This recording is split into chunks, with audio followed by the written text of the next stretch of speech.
No Stone Unturned. We are back with a brand new episode, and I have attorney Mitchell Connor here with us today. Yeah, what's up? What's up? How you doing, attorney? I'm good. Attorney Connor. I'm good. Thank you for joining us on No Stone Unturned. Thank you for having me. I really appreciate the opportunity to be here with you today. I'm so glad that you came. So you're an attorney. Appreciate it. Yes. From Baton Rouge, born and raised, right? From that rack. Yeah. Yeah, I'm from Baton Rouge, born and raised, 70807. That part. You know. What made you want to be an attorney? I mean, you come from a real rough side of town, buddy. Yeah. Was it from all the things that you saw? Yeah. So, I think, you know, throughout my life, I kind of went through different stages. Yeah. Where I was trying different things. Mm-hmm. You know, I always had a dream to make it out, you know, or to be successful. Mm-hmm. And I always felt like I had the intelligence and I had the talent to do something that was above, you know, the status quo. You know, like so many of my friends that I grew up with too, mm-hmm. but may have chose to, you know, go another route, mm-hmm. you know, because at the end of the day, they know I'm just really one of them. You know, I'm the same person that they is, mm-hmm. but, you know, I chose to do something different. So, but yeah, kind of seeing everything I saw, mm-hmm. you know, and at some point, you know, I used to ask people like, you know, man, what happened? You know, like how it turned out, like how much money you got, how much you saved, you know. Yeah. And everybody like, man, the police and the lawyers got everything. Mm. So I'm like, you know what I'm saying? I ain't from a police neighborhood, you know. I am from a lawyer neighborhood. But, you know, I'm from a neighborhood who need lawyers. That part. You know, I'm from a city who need lawyers just period, you know. Mm-hmm. Baton Rouge. Almost everybody I knew had to have a lawyer at some point. Wow, that's so it was like, you know, if everybody having lawyers, everybody needing lawyers, everybody know I'm solid, everybody know me from around the way some kind of way, or they people know me. So it's like, why not me? Yeah. Like, why I can't be your lawyer? You know? So I felt like, you know, it was all a dream. Yeah. You know, and I just went for it. So that's kind of how, you know, how I became an attorney. It's dope though to be able to say I got a lawyer, my homeboy a lawyer, you know, he from my neighborhood, he know me, my mama know him, my daddy know him, and he's solid, he down with us. Yeah. How is it though being that you are the attorney in the neighborhood? You know, are they just coming with all their issues and problems and, bro, I need you to come to court with me today? How that work? I mean, for me it's cool because I feel like for a long time, you know, a lot of people in our communities, like we kind of been disenfranchised or disconnected from the legal world and different things that go on. So like, yeah, you know, I got some of the partners from the hood that might get in something, mm-hmm. you know, and they holler at me and need my assistance.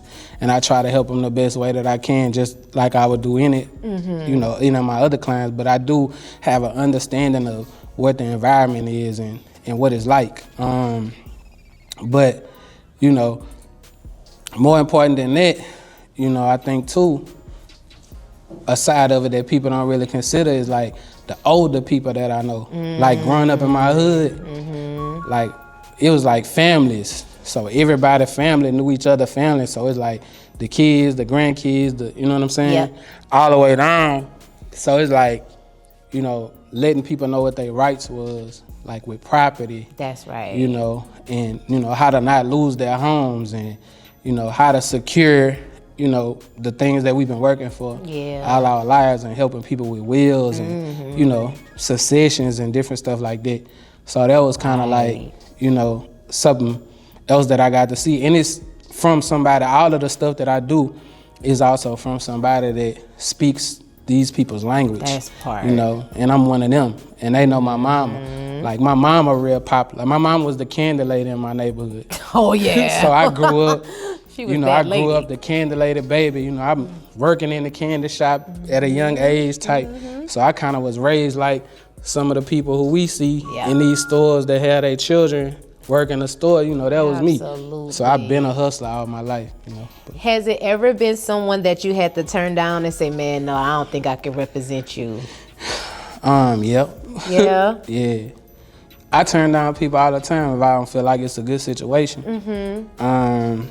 You know, like, I think I'm a realistic person, so I believe in setting realistic expectations. That's so true. You know what I'm saying? So if somebody come to me with an issue, and I tell them, you know, What's up? what's really going on, and they have an unrealistic expectation then at that point I feel like, you know, if we can't really see eye to eye as to what the realistic expectation is based on your situation, then I feel like on the other side of that, like what can I really do for you if your expectation is already unrealistic? That's true. You know what I'm saying? So if your expectation is unrealistic and I allow myself to proceed further with you with an unrealistic expectation and it don't go the way that you expected to go, and then I already knew what you thought was unrealistic anyway.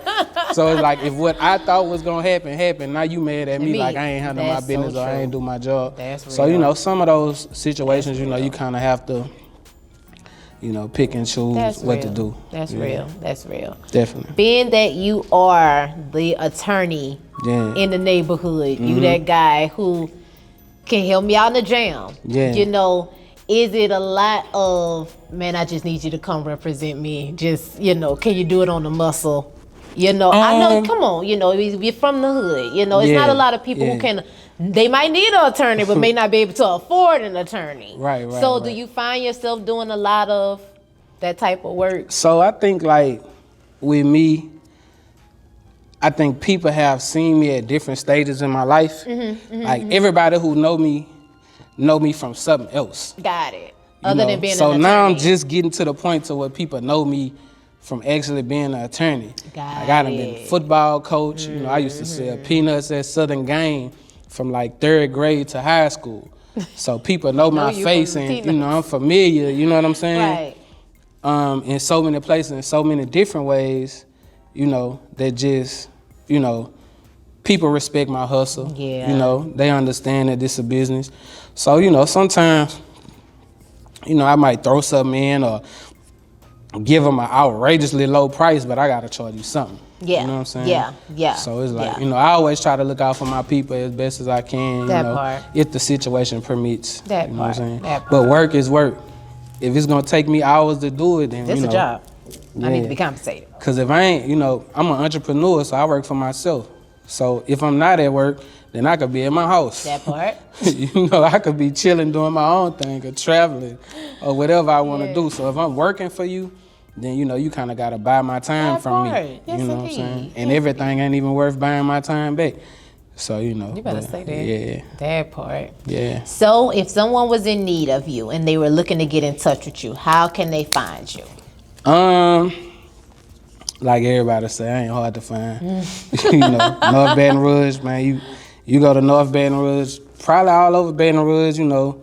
I'm probably only 3 people away from you, you know. Somebody that knows somebody that knows somebody know me, so they know how to get in contact with me. Y'all know that attorney that be selling peanuts? He used to sell the peanuts at the games, you know what I'm saying? You know, they tell you, you know, you'll hear a lot of stories, you know what I'm saying? And, but, you know, social media, I'm on all the platforms. Conner Law, LA, CONNER, Law, LAWLA for Louisiana. So that's on every platform, you know, that you could name. Dope. You search my name, it'll come up. Mitchell Conner, MITCHELL. I use my middle initial too, so that's D, Mitchell D. Conner. You know, sounds like an attorney. It's such an attorney name. I was blessed with it. That's an attorney name. That's my daddy name. Your grandpa name. So my grandfather, my grandfather name. That's my granddaddy name. Yeah, my great grandfather, matter of fact. My daddy name. Oh yeah. Because my daddy is a junior. His daddy was a senior. His daddy was Mitchell Conner. So that's how I got the name. Oh, it got some blood on that name. And some people also think my name is Mitchell O'Connor. But it ain't. My name is not O'Connor. Let me say that for the record. It's Mitchell Conner. You hear me? No O. No O'Connor. That ain't me. O's. You find a Mitchell O'Connor, that's somebody else. Yeah, that's somebody else. But people, you know, people argue now and be like, yeah, Mitchell O'Connor. Yeah. Whatever. They want to throw it in. But Mitchell Conner, man, what's up? That part. Thank you, Mitchell Conner, for coming to No Stone Unturned. Thank you for coming sharing it. I appreciate the opportunity, most definitely. Thank you so much. Guys, No Stone Unturned. Y'all looking for an attorney that's down from that sky. You know somebody and he sell peanuts. Yeah. Baton Rouge, North Baton Rouge, we on the map, baby. That part, Yes, guys. sir. Y'all, thank y'all for turning in to Stone Unturned. And until next time, baby, bye.